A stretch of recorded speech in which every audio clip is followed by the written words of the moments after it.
Good morning, and welcome to our first episode of a game of a type that I've never played before called Choice of Rebels Uprising.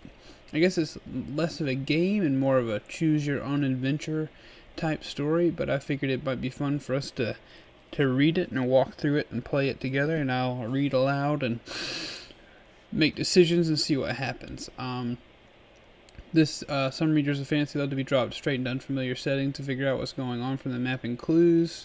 Their explorers should relish the feeling of finding their way around an alien world, or maybe just the kind of people who enjoy tackling a jigsaw puzzle without looking at the picture. Others find a flood of unexplained or half-explained terms distracting and annoying. They prefer to start with a roadmap, glossary, and nutshell history so they can then concentrate on the story. Alright, sorry I had some technical difficulties. A little background first, if you please. That's the kind of person I am. I want to kind of know what's going on before we start. So, the discovery 4 centuries ago of theurgy, magic fueled by other people's blood, allowed the small nation of Karagon to conquer its neighboring realms and unite them under a Karagon hegemony. The Thaumatarch, mightiest of the theurges, we'll call it Thurge, I guess, now holds unchecked authority over a vast domain. His mages systematically harvest the blood of helots, the hegemony's lowest caste, using extraction machines called harrowers. Through a secret process, they then refine it into ethereal blood, which can be used for theurgy. Much of it goes to fuel the 9 great border wards that seal off the Karagon hegemony from its external enemies. Like all 4 provinces of the hegemony, your home of Sheyard is governed by an archon chosen by the Thaumatarch. Archon Phrygia Leilatau comes from a particularly favored Sheyardine noble family, which has stayed on top for more than 2 decades. God, excuse me, there's a lot of words in here that are made up and hard to decide how to pronounce, but we'll figure it out. The provincial nobility is kept in check by institutions of the hegemony, such as the ecclesiasts, priests who judge wrongdoers and preach submission to authority, the alasters, maybe, armed and brutal law enforcement squads, and the cryptists, an order of hegemonic assassin spies who infiltrate suspected hives of sedition. The hegemony's religious centers on the Karagon canon. Religion centers on the Karagon canon, which spells out in great detail how people should behave. It was revealed by the merciful angels who emanate from Xthanos, source of all order and purpose. Zao, the enemy of Xthanos, tries endlessly to consume Thanos' orderly realm but cannot ultimately prevail. Anyone who speaks against the hegemony or the Thurges is accused of serving Zao, as you inevitably will be. For more detail, click the Show Stats button above and choose World Index. It provides background information about the world as well as an alphabetical glossary of unfamiliar words. Don't worry about remembering everything you read there. The World Index is available throughout the story. Alright, let's begin. No one ever asks where your rebellion began. They assume the answer is obvious. They would be surprised to learn that it began 8 years before any price was put on your head, before any priest damned you as a servant of Zao, before your name was known to anyone outside the Sheyard Rim. It began the first time you found yourself eye to eye with a man who intended your death. He could have killed you with relatively little consequence. All the power of the Karagon hegemony stood behind him. You were just a provincial child. And even as a child, something in you understood. Under his unhurried, murderous stare, you grasped that in the end it would come down to yourself or the hegemony. Not incidentally, it was the first time you had been confronted with... So what was the first time we had been confronted with? The intensity of the hegemony's violence to its lower castes? The persecution of even the mildest of religious heresies? The hegemony's suppression of the folkways of other nations, including my own? Let's do the persecution of even the mildest of religious heresies. I feel like this wouldn't have been the first time I saw that, and this just seems more interesting to me. Okay.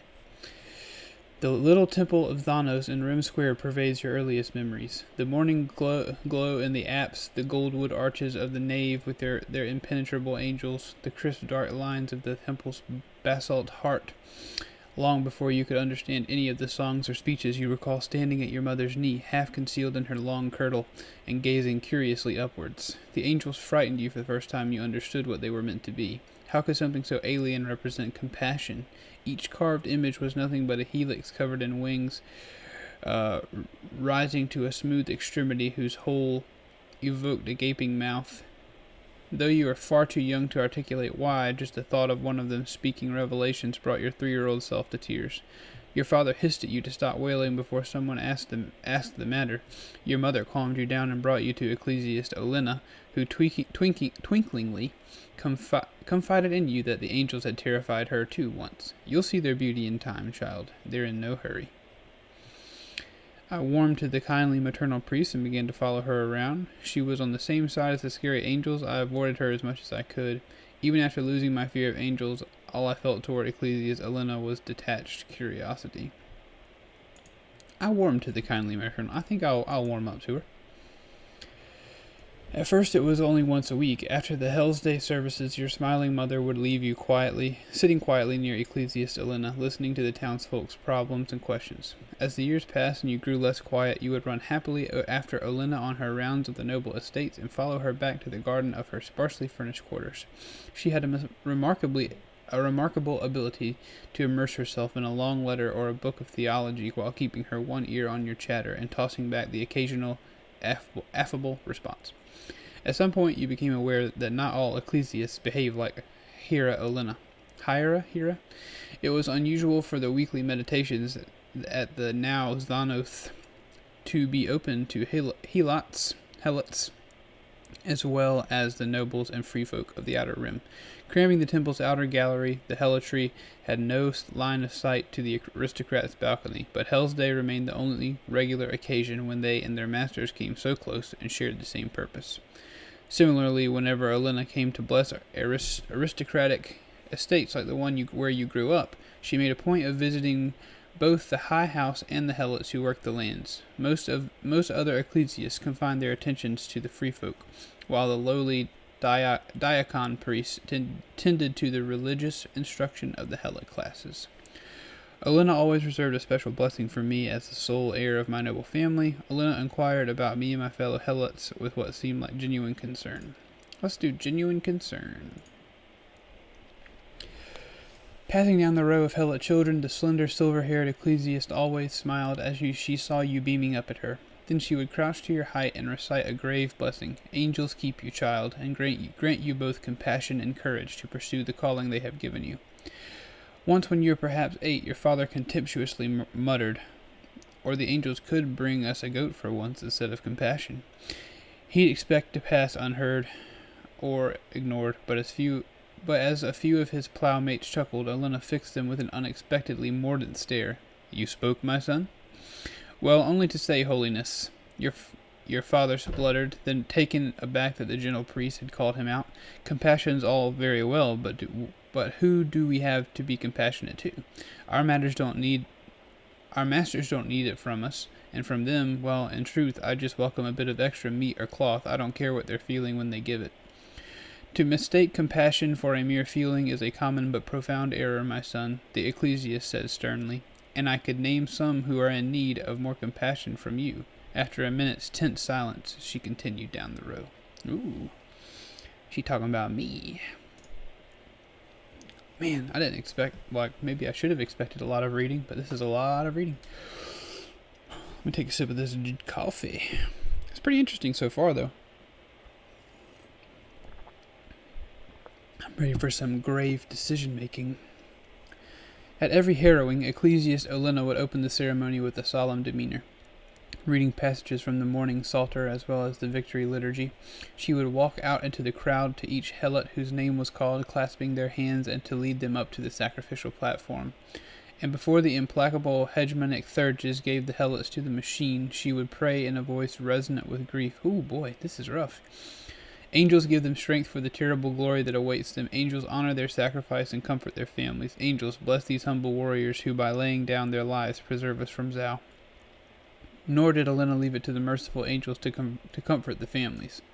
After each harrowing, she made sure that the victim's kin received additional food, cooking gear, and clothing. Her charity was particularly visible when the winter rains were approaching, with carpenters hired to bring the survivors' shacks to a state of extraordinarily good repair. The carpentry stopped just short of providing doors. Helots were forbidden anything that could be barred against intruders, but the ecclesia saw to it that new thick blankets were nailed up in the entryways. All of the way that Rim Square's priests put the ties of nobility to use, this kindness to the helotry was the most consistent and controversial, even as a child. I admired the ecclesiast for her unusual generosity. I thought it was pretty poor consolation for death by harrowing. I found Hera Olena's petty charity unbearable, worse than if she'd done nothing at all.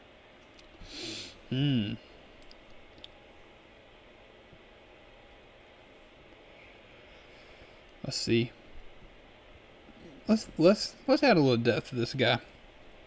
I thought it was pretty poor consolation for death by harrowing. Man, so apparently they sacrifice these people for their blood.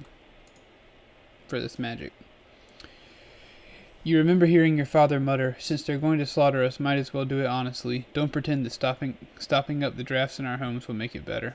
"It's a kindness," your mother protested, "and angels know there's little enough of that to go around." "We'll just see how long they let her keep it up," your father growled. "It's not an ecclesiast's job to hand out sweetmeats and weep at harrowings." He leaned in towards your mother, breaking into a thin, unreturned smile. "I'll wager with you, wife. Your friend the priest, you think the nobles will have her removed, or will they wait till the hegemony gets round to it?" Ooh, who knows? Who knows?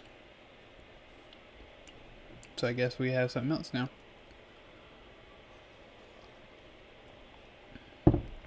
Okay, so we've moved on. The tension between the aristocracy of Rim Square and their ecclesiasts finally came to a head when you were 11 years old. The whole town was dutifully assembled in the temple for the Barning Day celebration. Weary and sore-legged from too long standing, you were jolted back to attention when Elena interrupted herself in mid-sentence. "The lectionary for today is..." After a pause, she closed the sacred codex. "Let us reflect further on last week's reading." A disapproving susurrus rose from all never heard that word before, rose from all across the balcony. Your father hissed, "Too far, too far," his expression somewhere between fear and glee. Afterward, noble after noble stalked out of the nous was saying a word to the resigned-looking ecclesiast. The only one who stopped to address her was Lord... What is happening? Okay. The only one who stopped to address her was Lord Stylos Caryatau, your master and the aristarch of the district. It was the first time you had ever seen the noble descend by the main stair, bringing him so close to the 200 helots he owned. "We were intrigued that you chose not to read the Caparine lectionary, Hera." "It's an easily misunderstood text, Curios," Elena replied evenly. Indeed, the flinty aristocrat appeared to be trying to pin the priest to the nous wall with his eyes alone. It has been misunderstood most gravely by any number of heretics. I piped up, "What does ever-blessed Caparus say, Hera? From my studies I knew the sacred codex included a psalm by that name." "How has it been misunderstood, Hera? The heresy was more interesting to me than the text." I kept silent. "I think the heresy was more interesting to me than the text. I don't want to be a heretic, maybe, but I don't really like this religion. I kind of want to get out of it." At your interruption, Lord Caryatos's spine went spear straight and his lips disappeared into a barely visible line. Before either he or you or your appalled-looking father could do anything, however, Ecclesiast Elena strode to your side. "For a child to seek instruction in such matters is a holy duty, Curios." A trace of a smile crossed her cheeks. "To know one's place is a holy duty, Hera," the aristarch countered frostily, never turning his eyes to you. "One which lamentably eludes the helots in your charge." The Psalm of Capyrus is well known as a hymn to compassion, child. The closing passage touches on its limits, how we might be led astray by our compassion for animals, criminals, enemies, and such. Olena ruffled your hair and cast a weary gaze back to the aristarch. It can also be misread to suggest that those who serve, and in particular helots, are not proper objects of compassion. That is indeed a dismayingly natural reading of the passage. Curios Stylos' shrug was deceptively mild. Some have felt that Capyrus simply reads better without its final stanza. Indeed, some have suggested that the stanza was a falsehood added to the original revelation. But that would be heresy, I exclaimed proudly. I knew that much. Does the Codex speak of compassion for Helots Hera? It was a dangerous question, but I couldn't resist. I think I want to ask about this. So we are Helots? That's us? I thought our dad seemed to be a noble. I don't think I am a helot. I am a noble. Of course, child, Olenna said firmly, speaking past you to the gallery of standing helots. On page after page we learned of our duty to show compassion to every human, and there is nothing in codex or canon which supports the exclusion of the helotry from humanity. Your vocation is a distinct and difficult one, but one which calls for greater compassion, not lesser. Lord Cariatau was staring directly at you now, face knitted into an imperious scowl. Sweet angels, will no one control this child? He barked. To whom does... Pleading your mercy, Curios, your father whispered thickly, snatching you away from Olenna and manhandling you out of the naus. He didn't stop until you were halfway back to your home, at which point he gave you 2 mighty cuffs to the head. What are you thinking, damn it? If he finds out you're one of his, what do you think he'll do? He didn't. Your skull was ringing as you successfully fought back tears. Skin us both, that's what, your father bellowed, clenching your shoulder in one hand while he looked around for a stick. Thanos, damn it, we just lost your mother. I won't let you get us killed by your foolishness. So our mother has died. Very well. Alright, I think this is a good place to stop our little recording for today. I hope you've enjoyed me walking through this little game, this story for us. Be sure to let me know. Be sure to like, comment, and subscribe if you enjoyed it. Help me make decisions if you want. Maybe leave a comment on how you want me to walk through this thing, and I will do that for you. Please be sure to subscribe, though, to the channel. Check out some of the videos we have backlogged in the past, and I will see you in the next one, hopefully. I've enjoyed it. I'll see you next time. Bye-bye.